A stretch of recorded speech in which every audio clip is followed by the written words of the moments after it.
எதிரே அமைந்திருக்கும் பேக்கரி ஒன்றில் புகுந்த அடையாளம் தெரியாத பெண் ஒருவர் கடையில் இருந்து ரொக்கம் மற்றும் தின்பண்டங்களை திருடி சென்றுள்ள சம்பவம் அப்பகுதியில் பரபரப்பை ஏற்படுத்தியுள்ளது.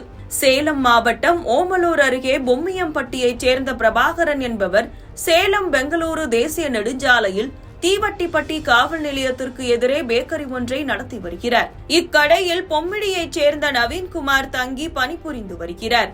சம்பவத்தன்று இரவு நவீன்குமார் பேக்கரியில் உறங்கிக் கொண்டிருந்த போது அடையாளம் தெரியாத பெண் ஒருவர் கடையின் உள்ளே நுழைந்துள்ளார். அவர் அங்கிருந்த 10,000 ரூபாய் மற்றும் பிஸ்கட், ஜூஸ் என 2,000 ரூபாய் மதிப்புள்ள தின்பண்டங்களையும் திருடி சென்றுள்ளார்.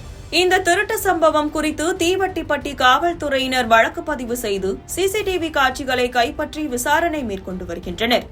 காவல் நிலையத்திற்கு அருகிலேயே இத்தகைய திருட்டு நிகழ்ந்திருப்பது அப்பகுதி வணிகர்கள் மத்தியில் பெரும் கவலையையும் அச்சத்தையும் ஏற்படுத்தியுள்ளது.